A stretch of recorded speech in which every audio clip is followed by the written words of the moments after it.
Right, keep your thoughts coming in. 81333. Start your text with the word Manc. Loads of time to do this because we're going to be talking about it at 20 to 6 this afternoon with the guy that set up this petition, hopefully to get Manchester City Council to change their mind and to look at the subject again.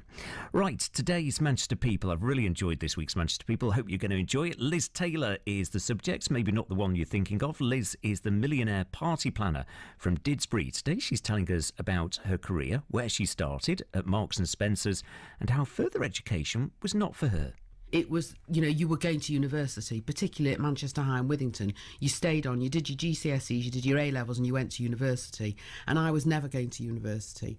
What makes me laugh is I actually now lecture at university, and had my father been alive, I would have stuck two fingers and said, actually, Dad, you know what? I got here.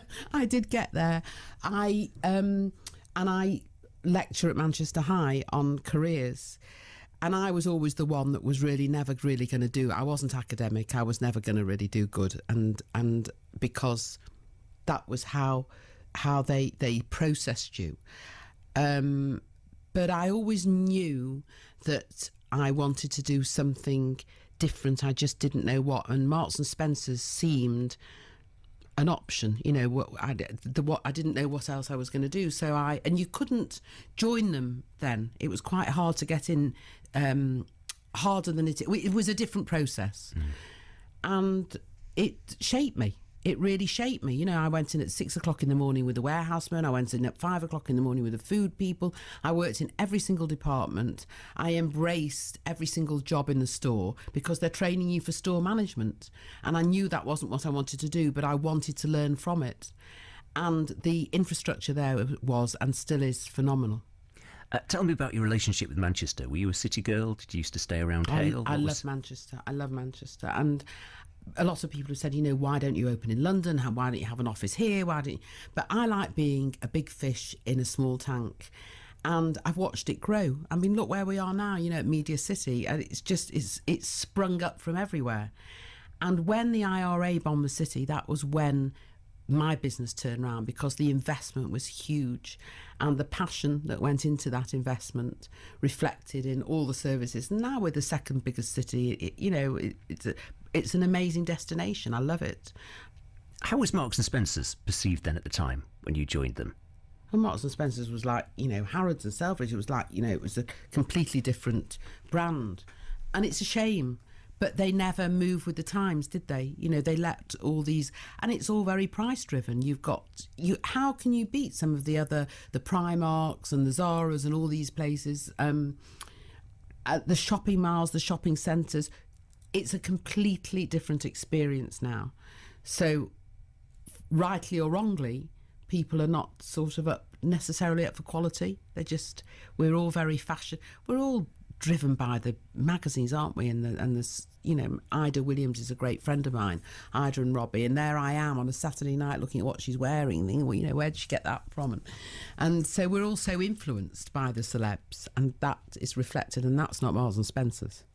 So I'm just trying to picture your office wall when you started at Marks and Spencer's. You're this great organiser. I've just got this image of calendars with big post-it notes. I had overall. I was in an overall for 2.5 years on the floor. I mean, they train you hard. I didn't have an office.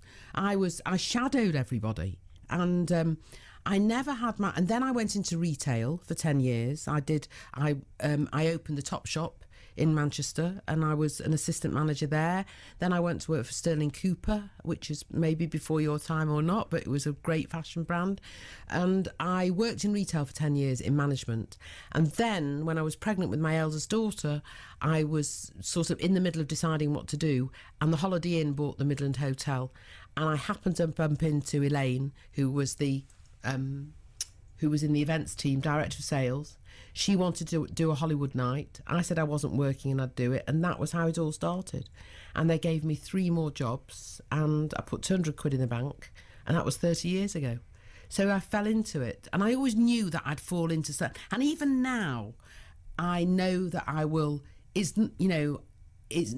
got loads more to do, and it will fall into place. What do you think you were like as a boss when you were in retail management?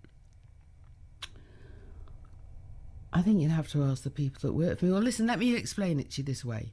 They either stay for a day or they'll stay for years.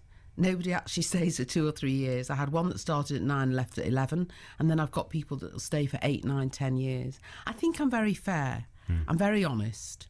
I say it as it is. And so it's a little bit like Marmite. You either like it or you don't. I can have an argument and then it's done, it's finished. Nothing. So I know my strengths and my weaknesses, as I do know the strengths and weaknesses that the team around me. And you always play on people's strengths, never on their weaknesses.